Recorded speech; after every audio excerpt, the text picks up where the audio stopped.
शांति।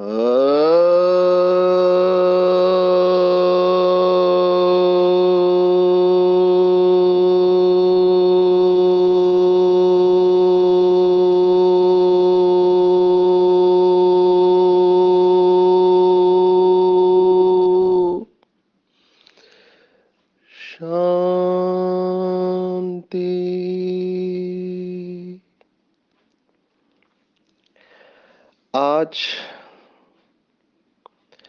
9 नवंबर 2022 भारत में बुधवार है। Today is 9th November 2022 and it's Wednesday in Bharat. आज की मुरली का जादुई रहस्य स्वयं को प्रेरणा देने के लिए magical secrets of today's Murli for motivating the self.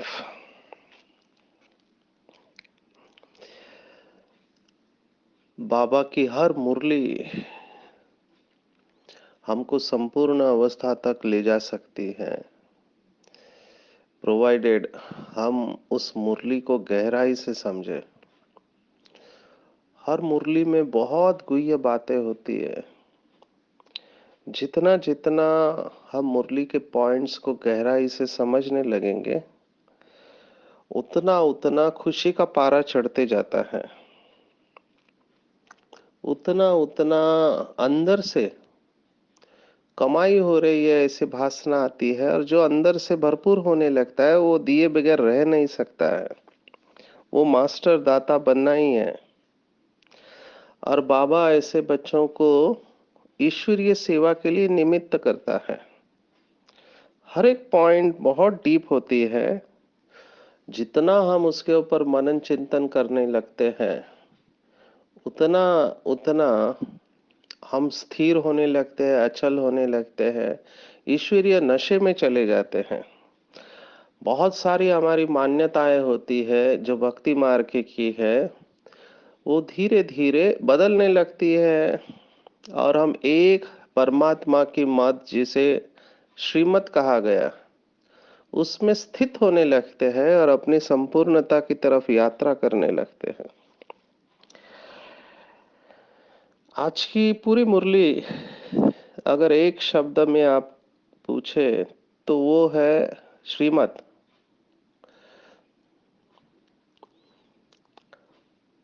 जिसके बारे में भक्ति मार्ग में कहा गया है, अंग्रेजी में कहते हैं man proposes and God disposes. माना मनुष्य सोचता कुछ है, होता कुछ और है। तो तीन प्रमुख मत है। एक है मनुष्य की मत, एक है देवताओं की मत, और एक है भगवान की मत। इसमें चौथी मत हम ऐड कर सकते हैं, आसुरी मत।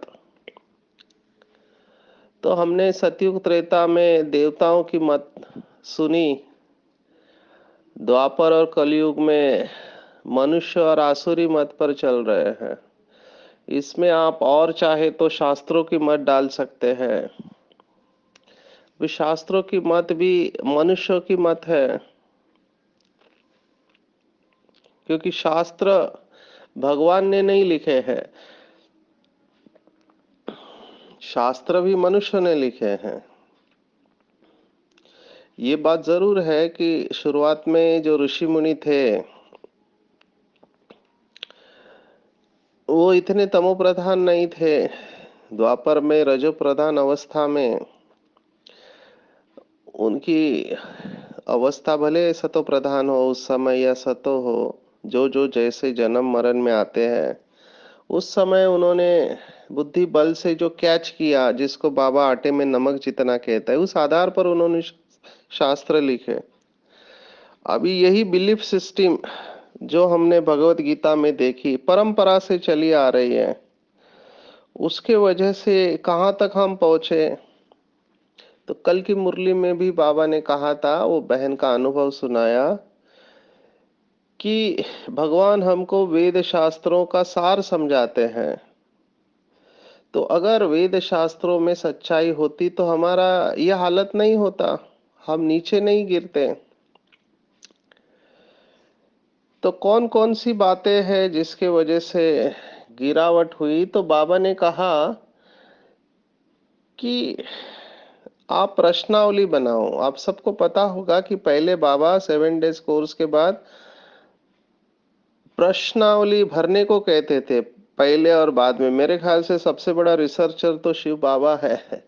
हम रिसर्च वाले हैं, हमको पता है हम क्या करते हैं। जब संशोधन करते हैं तो प्री एंड पोस्ट, माना रिसर्च करने के पहले उनके पैरामीटर्स चेक करते हैं। जैसे अभी हमारा हार्ट का रिसर्च चल रहा है, तो आपकी हार्ट की कितनी आर्टरी ब्लॉक है, अवरोध है, उसमें कितना परसेंटेज, ये पहले करते हैं।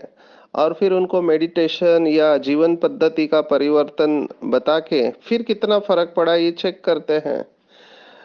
तो और फिर उसका स्टडी पब्लिश होता है। बाबा यही बात कह रहे हैं, पर बाबा की भाषा कितनी सुंदर है, सरल है कि बच्चे कोर्स करने के पहले उसकी मान्यताओं के बारे में प्रश्नावली भरो कि परमात्मा कौन है। तो 3-4 प्रश्न बाबा लिखवाते थे कि पतित पावन कौन है, पानी की गंगा या परमात्मा, है ना? क्या परमात्मा जन्म मरण के चक्कर में आता है ना? देवात्मा और परमात्मा में क्या फर्क है?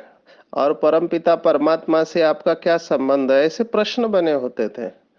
तो ये प्रश्न उस व्यक्ति को सोचने पे मजबूर करते थे। वो सोच के आते थे, और कई पढ़े लिखे लोग इसके ऊपर चिंतन करके आते थे। और जैसे जैसे कोर्स करने लगते हैं तो उनकी मान्यताएं बदलने लगती है। और फिर से 7 डेज कोर्स के बाद वो प्रश्नावली भरी जाती थी, और कहता है नहीं, पहले कहता था भगवान सर्वव्यापी, अभी कहता है नहीं, सर्वव्यापी नहीं, परम धाम निवासी है। पहले कहता था कि परमात्मा जन्म लेता है, अब कहता है कि वो अजन्मा है ना, निराकार है। पहले कहता था कि गंगा पतित पावनी है, अभी कहता है नहीं, गंगा पतित पावन नहीं हो सकती। जल से शरीर स्वच्छ हो सकता है, आत्मा नहीं। तो आत्मा तो ईश्वरीय ज्ञान स्नान करने से या योगाग्नि से ही पवित्र बनेगी। ऐसे उसकी मान्यताएं बदलने लगती है। तो सबसे बड़ा रिसर्चर तो शिव बाबा है। ये बिलीफ सिस्टम को बदलने में काफी समय लगता है, मान्यता बहुत ठूस ठूस कर भरी हुई है। आज की मुरली में अगर हम गहराई से देखें तो बाबा ने 10वें अध्याय का 3रा श्लोक और 4थे अध्याय का 6ठा श्लोक, ये मैं रेफरेंस इसलिए दे रहा हूँ, संदर्भ, ताकि पढ़े लिखे लोग इसके ऊपर चिंतन करें और ये संदर्भ औरों को भी बताए। 4थे अध्याय में 6ठा श्लोक है भगवत गीता के, लौकिक भगवत गीता, ज्ञान कर्म संन्यास योग, 42 श्लोक है, उसमें 6ठा श्लोक है, अजोपि सन्नय वयात्मा भूतानाम ईश्वरोपि सन प्रकृतिम स्वामधिष्ठाय संभवात्म मायया संभवाम्य आत्म माया। तो मैं अजन्मा अविनाशी हूँ, सभी जीवों का ईश्वर हूं मैं, ठीक है, और प्रकृति को अधीन करके आता हूँ। जैसे बाबा ने कुछ दिन पहले कहा था ना, मैं प्रकृति के अंदर प्रवेश करता हूँ, मैं गर्भ से नहीं जन्म लेता हूँ, और मैं अजन्मा हूँ, मेरा जन्म नहीं है। जैसे देहधारियों का जन्म होता है, श्री कृष्ण का जन्म भी गर्भ से होता है, वो पर काया प्रवेश नहीं करते, बाबा प्रकृति को अधीन करके आता है। तो ये श्लोक बहुत इंपॉर्टेंट है, 4थे अध्याय में 6ठा श्लोक। ऐसे ही इसी भाव से 10वें अध्याय में भी श्लोक आया है, और वो भी इसी भाव से आया हुआ है। 10वें अध्याय हम सब जानते हैं, विभूति योग है, और उसमें परमात्मा की सभी विभूतियां बताई है। तो वो श्लोक इस तरह से है, यो माम जन्मनादि च वेत्ति लोक महेश्वरम असमूढ़ स मर्तेषु सर्व पापे प्रमुच्यते। तो जो मुझे अजन्मा जानते हैं और जो मुझे आदि रहित और सबका कारण हो, लोकों का महान ईश्वर, लोक महेश्वर कहा गया है। ये महान ईश्वर जो शब्द है भगवत गीता का है, सर्व वेत्ति लोक महेश्वरम, असम्मूढ़ा समर्तेषु सर्व पापे प्रमुच्यते। तो वो मनुष्यों में ज्ञानवान पुरुष सब पापों से मुक्त हो जाता है जब आप ये जान लेते हो कि वो अजन्मा है। तो कितनी सुंदर ये बातें हैं। और बाबा यही बात मुरली में कह रहा है कि मैं आप लोगों की जैसा जन्म मरण के चक्कर में नहीं आता हूँ। बीज ही यही है। बीज को जान लेने से पूरा कल्प वृक्ष को समझ जाएंगे। बाबा इस मूल बात को बहुत बहुत ठोक पीट कर कह रहा है, बार बार कह रहा है। और मुझे भी लगता है ये बात बहुत इंपॉर्टेंट है, क्योंकि ये एक बात अगर लोगों की बुद्धि में बैठ जाए कि परमात्मा निराकार है और हम सब उसके बच्चे हैं, ना कि हम बाप है, हम बच्चे हैं उसके, और वो निराकार है, अजन्मा है, ज्ञान का सागर पतित पावन है। जब ये बात समझ जाएगी तब परिवर्तन होगा, बुद्धि का भटकना बंद हो जाएगा। क्योंकि जैसे ही आप कहते हो, मुझे बहुत वंडर लगता है, हजारों की सभा में बैठे हैं और भक्ति मार्ग में कहते हैं कि कहाँ नहीं है भगवान, कण कण में भगवान है, मेरे में है, तेरे में है, खंबे में है। और लोग तालियां बजाते हैं इस बात को।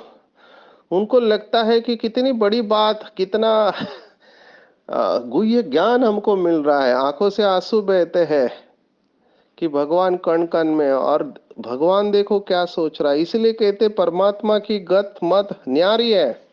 कहाँ मनुष्य की मत और कहाँ परमात्मा की मत, दिन रात का अंतर है। और जब हम ये गलतियां करें तभी तो भगवान आके हमको सुधारे। अभी शुरुआत ही बाबा ने मुरली की कैसे की, अगर आप देखो, बाबा एकदम ब्लैक एंड व्हाइट कह रहा है, माना दूध का दूध पानी का पानी। और बाबा ये कह सकता है, अथॉरिटी है। बाबा ने कहा कि इस दुनिया में हर एक को हर एक के लिए नफरत है। नफरत माना कोई किसी को सहन नहीं कर सकता है। अलग अलग धर्मों वालों की अपनी मत है, कोई क्या कहता है, कोई क्या कहता है। एक दूसरे को सहन करना इनके लिए बहुत मुश्किल हो रहा है। हिंदू मुस्लिम है या हिंदू चीनी है या क्रिश्चियन है, अभी एक दूसरे के प्रति कितनी असहिष्णुता है, एक दूसरे को सहन नहीं करते। बाबा ने तो आज ऐसे टॉपिक को टच किया है कि गोरों को कालों के लिए नफरत है। और वो कहते हमारे गांव से ये निकल जाए, इतनी नफरत है। कितनी बातें मैं इसके ऊपर सुना सकता हूँ। बहुत डीप बिलीफ सिस्टम है और मैं इसको लेना चाहूंगा। मुझे माइकल जैक्सन की याद आ रही है। बहुत बड़ा पॉप सिंगर थे, पर कृष्ण वर्णीय थे, स्किन का कलर डार्क था। तो उन्होंने अपने कितने प्लास्टिक सर्जरी की है कि खूबसूरत दिखने के लिए, पूरे चेहरे की प्लास्टिक सर्जरी की। और फिर इतना करने के बाद उन्होंने एक फेमस गीत भी बनाया, ब्लैक और वाइट करके। आप जो पढ़े लिखे अंग्रेजी जानते हैं, इस गीत को सुन सकते हैं, पूरा इसके ऊपर है। और ये जो वर्ण भेद है काफी प्रचलित था। आप सबको पता हो कि हमारे महात्मा गांधी जी को भी ट्रेन से उतार दिया था इसी के कारण। भले वो पढ़े लिखे एडवोकेट है, लेकिन काले हैं। सब भारतीय विदेश के मुकाबले काले हैं, तो उसका द्वेष होता है। हम कितने न्यूज़ पढ़ते हैं, ऑस्ट्रेलिया में अटैक हुआ, अमेरिका में अटैक हुआ, तो काले लोगों का द्वेष किया जाता है। अब ये काले और गोरे किसकी बात है? वो तो चमड़ी को महत्व देते हैं, देह भान और देह अभिमान में लाने वाले। इसको बहुत अच्छी तरह से समझना है।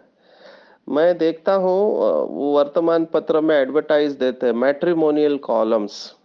तो शादी के लिए वो आह्वान करते हैं कि हमको कौन सी कन्या चाहिए, तो जो गोरी हो, दिखने में सुंदर हो।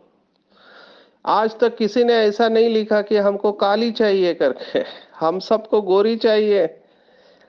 क्यों भैया, गोरी और काली में क्या फर्क होता है? अगर साइंस के हिसाब से देखो, तो जिसके त्वचा का रंग काला होता है, उनके स्किन के अंदर मेलानिन नाम का एक प्रोटीन होता है, मेलानिन, जिसकी वजह से त्वचा का रंग काला होता है, एक्चुअली वो लोग प्रोटेक्टेड रहते हैं कैंसर से। जिनके शरीर गोरा रहता है उनको स्किन का कैंसर होने के चांसेस ज्यादा रहते हैं, ये वर्तमान साइंस कह रहा है।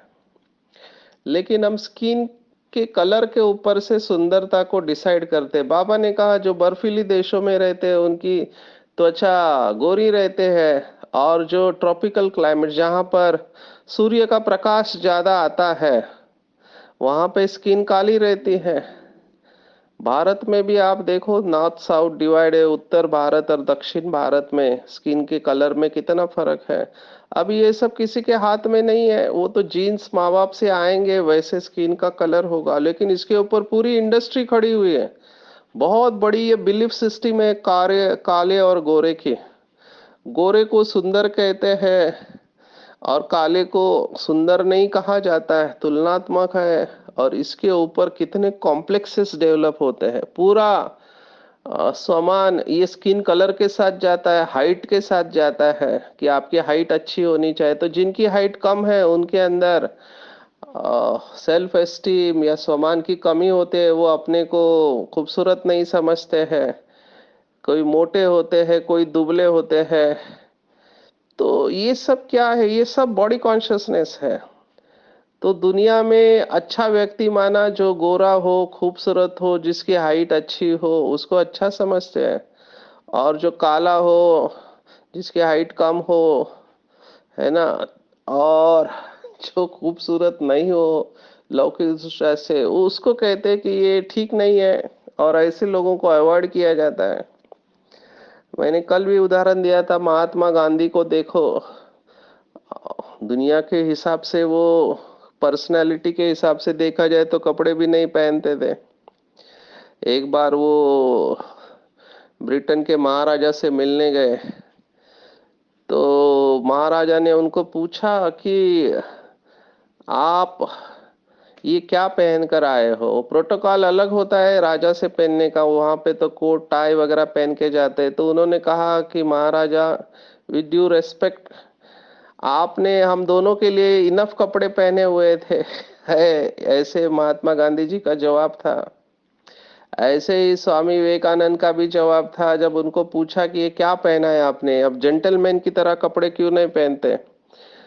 तो स्वामी विवेकानंद ने कहा कि आपके अमेरिका देश में टेलर होते हैं, दर्जी होता है, वो जेंटलमैन बनाता है, लेकिन हमारे भारत देश में चरित्र के ऊपर से जेंटलमैन ठहराया जाता है, कपड़ों के ऊपर से नहीं। तो बात मैं इसलिए कह रहा हूं कि हम बच्चों में भी ये देह भान और देह अभिमान नहीं होना चाहिए। हम किसी की तुलना नहीं करें शरीर के ऊपर से। उस हिसाब से अगर देखा जाए तो हमारी परम आदरणीय दादी जानकी की हाइट क्या थी।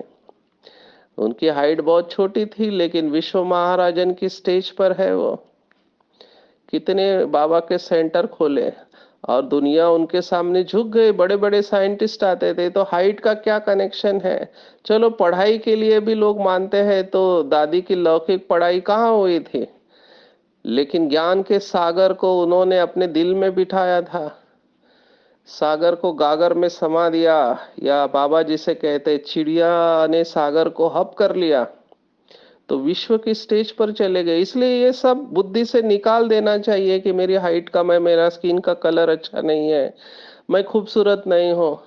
अभी बचपन से बहनों माताओं के दिमाग में डाल दिया गया खूबसूरत दिखना चाहिए, इसलिए पूरी मेहनत उसी में ही चली जाती है कि मैं खूबसूरत बनूं। तो फिर पाउडर लगाएंगे, क्रीम लगाएंगे, शैम्पू लगाएंगे, और पता नहीं क्या क्या करते रहते हैं।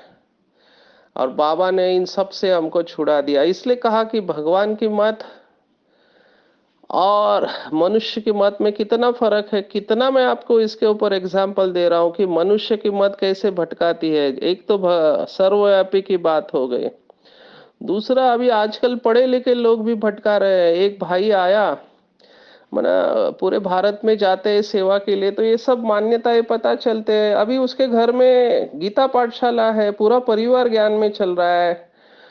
तो उस वो टेंशन में दिखा, तो मैंने कहा क्या हो गया। तो उन्होंने कहा समझ में नहीं आता है हम जो कर रहे हो ठीक है या नहीं। मैंने कहा क्या हुआ वो तो बताओ। तो कहता है कि हमारे डॉक्टर है, उन्होंने कहा कि आप पवित्र रहते हैं ना तो आप बीमार रहेंगे।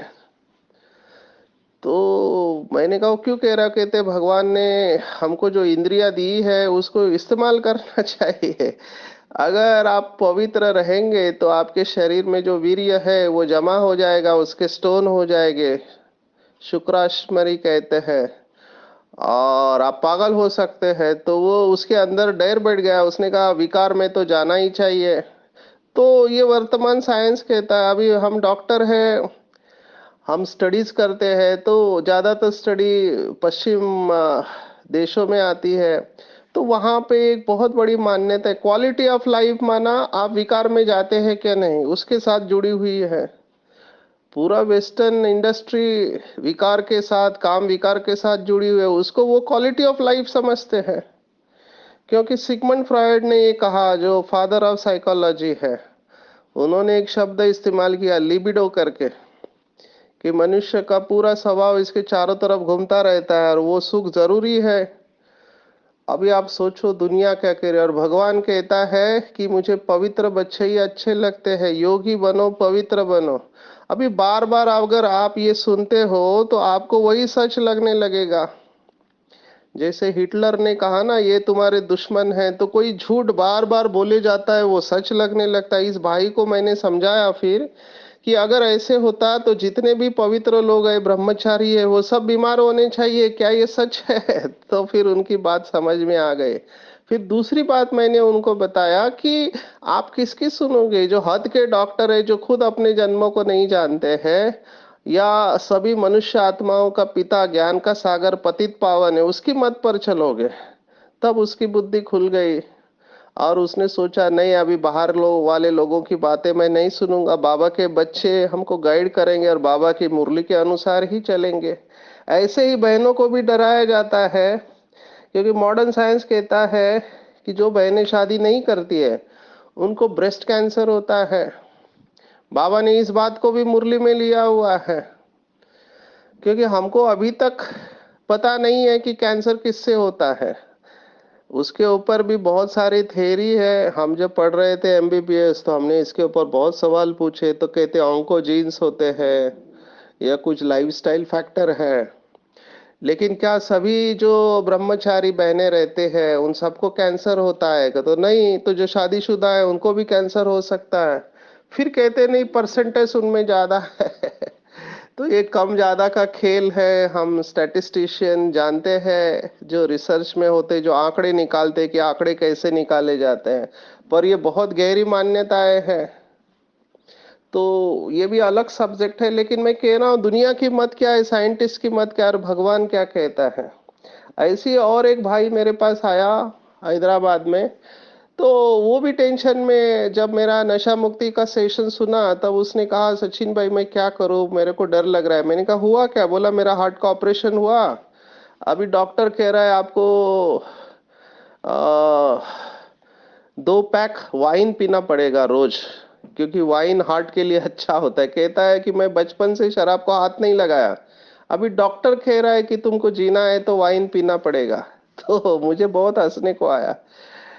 तो डॉक्टर क्यों कह रहा है? क्योंकि ये इंडस्ट्री ने प्रमोट किया है कि वाइन जो होती है, शराब जो अंगूर से बनती है, वो हार्ट के लिए अच्छी होती है, क्योंकि उसमें एंटीऑक्सीडेंट होते हैं। अब मुझे बहुत हंसने को आया। मैंने उस भाई को एक ही प्रश्न पूछा कि वाइन बनती है अंगूर से, तो वाइन में अगर एंटीऑक्सीडेंट आते हैं तो कहाँ से आएंगे? बोला अंगूर से आएंगे। तो अगर आपको एंटीऑक्सीडेंट चाहिए भी, एंटीऑक्सीडेंट एक ऐसा पदार्थ होता है जो शरीर में डैमेज को रोकता है। तो अगर एंटीऑक्सीडेंट चाहिए भी तो मैं अंगूर खाऊंगा या शराब पीऊंगा? तो उसको फिर मैंने साइंटिफिक बताया कि सभी सब्जियां और फलों में एंटीऑक्सीडेंट होता है, उसके लिए शराब पीने की जरूरत नहीं है। पर ये मैं मनुष्य मत की सुना रहा हूँ, साइंटिस्ट की मत है, और लोग साइंस के नाम पर सब कुछ करने को तैयार है। किसी को भी आप कहो कि ये साइंटिफिक है, वो बेचारा अपने आप फॉलो करने लगता है, उसको बगैर जांच किए कि ये सच है या झूठ है। तो ये सब इंडस्ट्री है, ये मार्केटिंग का जमाना है, अपना चीज बेचना चाहते हैं। जैसे कहा ना, खूबसूरत दिखना है तो 7 दिन में गोरापन, ये क्रीम लगाओ तो आप 7 दिन में गोरे हो जाओगे। ये क्यों बेच रहा है? क्योंकि सभी लोग खूबसूरत दिखना चाहते हैं, और सच्ची खूबसूरती क्या है? दिव्य गुणों की खूबसूरती है। अब ये पतित दुनिया है, तत्व तमो प्रधान है, आप कितना भी मेकअप करो, लेकिन सच्ची सुंदरता दिव्य गुणों की सुंदरता है। तो बाबा हमारे इसमें से बुद्धि निकाल रहा है कि बच्चे, आप मनुष्य मत को मत सुनो और ईश्वरीय मत को सुनो, तो आपका कल्याण हो जाए। ये तो सिर्फ काले गोरे की बात से हम निकले, बाकी आप बहुत सारे ऐसे बिलीफ को ले सकते हैं। हम जो भी काउंसलिंग करते हैं, तो जब हमारे पास व्यक्ति काउंसलिंग के लिए आता है, हम उसको बहुत ध्यान से सुनते हैं। तो उसकी बातों में हमको, उसकी सोच में जो दोष है वो हमको दिखाई देते हैं। इसको अंग्रेजी में हम कॉग्निटिव डिस्टॉर्शन कहते हैं, जिसके वजह से वो दुखी है।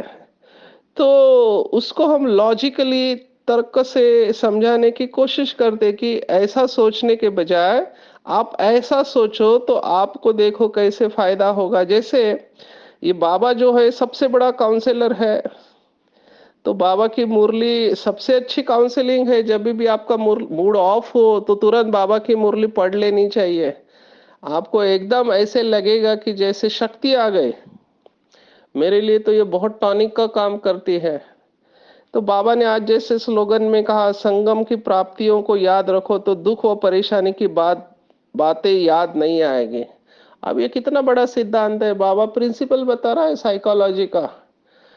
आप कभी कोई ना कोई बात को तो याद करोगे, तो आपके पास दो ऑप्शन है, या तो प्राप्ति को याद रखो, या दुख हुआ परेशानी की बातें याद रखो।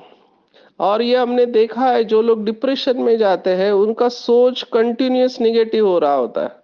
उनका पूरा फोकस हो रहा है, जो अच्छा नहीं हो रहा है उसी के बारे में सोच रहे हैं। जो अच्छा नहीं हो रहा है उसी के बारे में सोचेंगे, तो आपकी स्टेट ऑफ माइंड क्या हो जाएगी? दुखी हो जाएगी। तो हम उनको फिर अभ्यास देते हैं कि आपके जीवन में अच्छा क्या हो रहा है वो मुझे बताओ। बोलते हैं कुछ अच्छा नहीं हो रहा है। मैंने कहा आप खाना खा रहे हो? बोला हाँ खाना खा रहा है। कपड़े हैं पहनने को? बोला हाँ कपड़े हैं। चल सकते हो? बोला हाँ चल सकते हैं। तो ये सब अच्छा हो रहा है। कई सारी बातों को हम एक्सेप्ट कर लेते हैं। लेकिन बहुत ऐसे लोग हैं जो देख नहीं सकते, सुन नहीं सकते, खा नहीं सकते, पानी पी नहीं सकते। हम बहुत सुखी है, लेकिन हम उसको रियलाइज नहीं करते हैं। तो प्राप्तियां भी हमको बहुत हुई है संगम युग पर। भगवान से क्या क्या प्राप्ति हुई है उसकी लिस्ट निकालना चाहिए। तो प्राप्तियों को सामने रखेंगे तो दुख की बातें याद नहीं रहेंगी। अभी कितना प्रिंसिपल सिंपल है सुखी बनने का, अपने आप को रोज याद दिलाते जाओ। तो ऐसे बाबा ने आज मुरली में कहा, विहंग मार्ग की सेवा करनी है। और सबसे इंपॉर्टेंट बात जो मुझे लगी कि अगर हम अपने आप को ब्रह्मा कुमार कुमारी कहते हैं, तो बाप समान हमको मीठा और प्यारा बनना है। कभी मतभेद में नहीं आना चाहिए, जरा भी कड़वापन नहीं हो अंदर से, तभी हम कहे कि हम ब्रह्मा कुमार कुमारियां हैं। अभी कई सारे, कल भी मुरली में बाबा ने कहा, आपस में डिफरेंस ऑफ ओपिनियन है, एक दूसरे से बातें मिलती नहीं है, कड़वे हो जाते हैं। तो भगवान के बच्चे कड़वे कैसे होंगे? वो तो मीठे होंगे। Difference of opinion her field में है, लेकिन बाबा ने कहा उसका सॉल्यूशन है, मालिक बन के राय दो, फिर बालक बन जाओ। फिर उसको पकड़ के मत बैठो, मैंने इतना बोला लेकिन किसी ने सुना नहीं। नहीं, बालक और मालिकपन का बैलेंस। तो सबको अच्छी तरह से समझाना है, मतभेद में नहीं आना है, पहेलियां पूछनी है। ये बहुत अच्छा तरीका है कि आप प्रश्न पूछो, किसी को अपना ओपिनियन मत दो, प्रश्न पूछो, तो सामने वाला सोच के वो डिसीजन ले लेगा।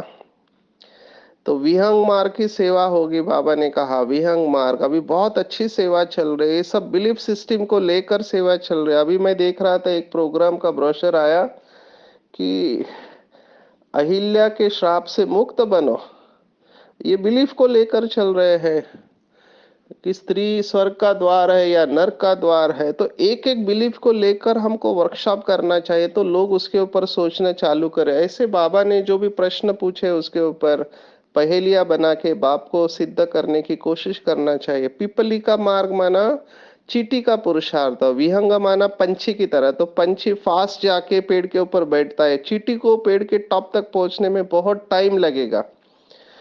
और सबके दुआएं लेना सीखो। बाबा ने कहा जो भी संबंध संपर्क में आए उसे खुशी देते जाओ, कोई भी खाली हाथ नहीं जाना चाहिए, इष्ट देव के पास आकर भरपूर होना चाहिए। तो हर समय अपनी चेकिंग करना चाहिए कि मैं हर एक को कुछ ना कुछ दे रहा हूँ या अपने में ही बिजी हूँ।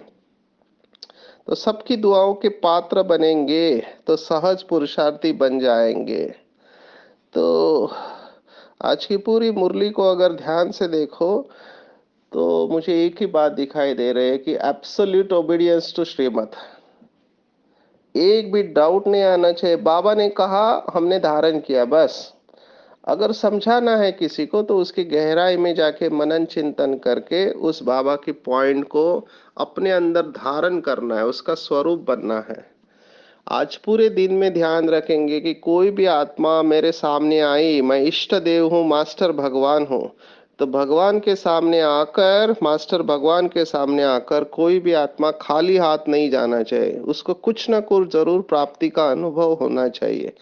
अब प्राप्ति का अनुभव वही करा सकते हैं जो अंदर से भरपूर है, तृप्त है। तो बाबा मिला, सब कुछ मिला, मेरी सभी मनोकामनाएं पूर्ण हो चुकी है। बाबा की याद में अपने को भरपूर करके हर एक को मास्टर दाता बन देते जाना है। अच्छा, ओम शांति।